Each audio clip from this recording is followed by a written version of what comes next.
Hi and welcome back to my channel. So in this video I'm going to be talking about mental well-being and how owning a community interest company, running community projects can really benefit your mental health and your mental well-being. So I'm going to be giving you 3 benefits to having a CIC on your mental well-being.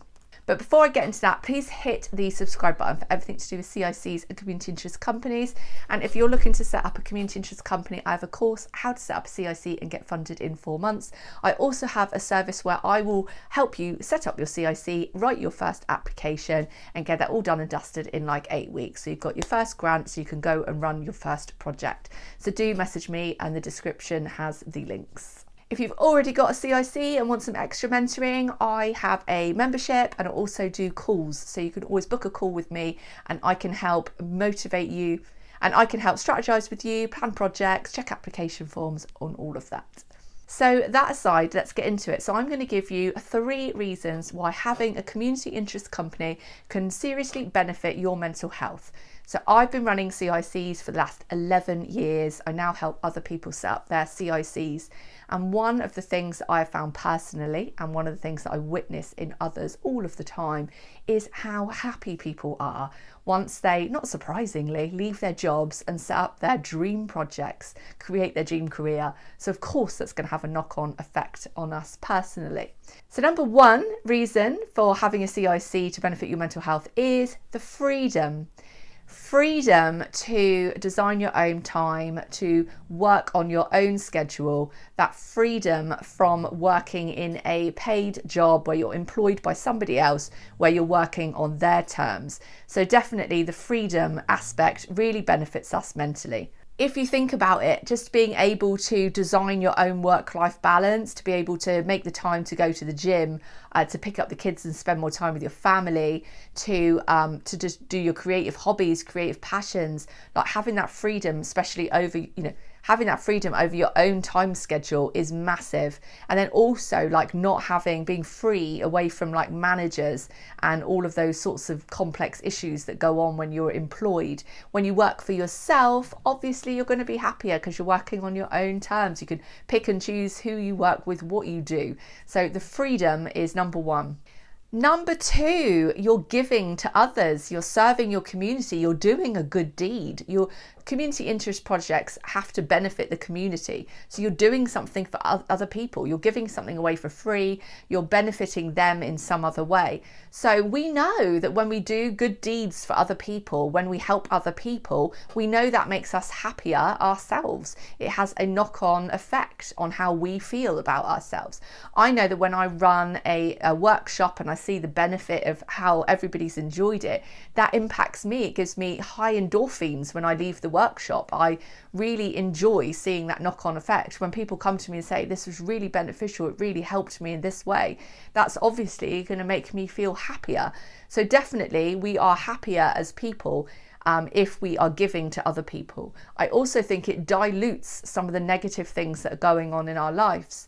So obviously we all have stresses, we all have to manage problems life throws at us. But when we are running these cool projects and these exciting giving projects and we're giving to others, it kind of dilutes the bad stuff. So it means that you're boosting all the positive aspects in your life. And when you're in a life that has a lot of negatives for whatever reasons, maybe you've got different struggles, maybe different issues, that means that there's quite a lot of negative stuff around and you've got a lot of pressures to work with, then to dilute some of that stuff with the positivity massively uplifts us.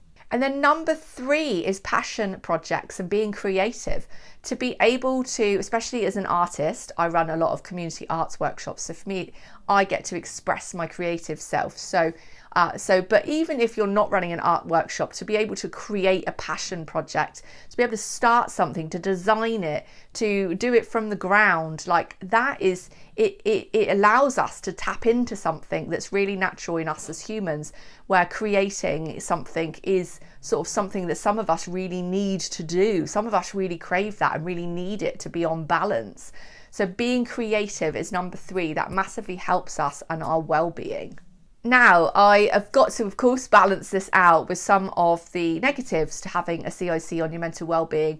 I've got to say there aren't many, but of course all work is work, and there could be issues if you overload yourself, or maybe you end up doing a project you didn't enjoy, or there's always going to be some issues, or maybe working with somebody or partner or something letting you down, or a director, there may be a conflict between you and a director. So I'm not saying that running a CIC is all rosy, so of course I have to say that, but overall I think that it is a fantastic way to boost your own mental well-being, and I can just say that it absolutely uplifts me. And even in darker times when I've had issues, to have my CIC to come up with a new project, to just go and help other people and do something else, something different, something that I really feel that's meaningful, like, you just can't beat it. And I love the fact that I've been able to just manage my own time. If things are hard, I could stop running projects for a while and take some time off. So to have that freedom and not have to ask anyone else is amazing. Now, I do think that some of us are more wired to CICs than others. So they reckon that around 5% of people are natural entrepreneurs. So I think some of us have those characteristics, especially I know I've got ADHD, so I'm quite aligned with being an entrepreneur. So, and we are social entrepreneurs when we run CICs.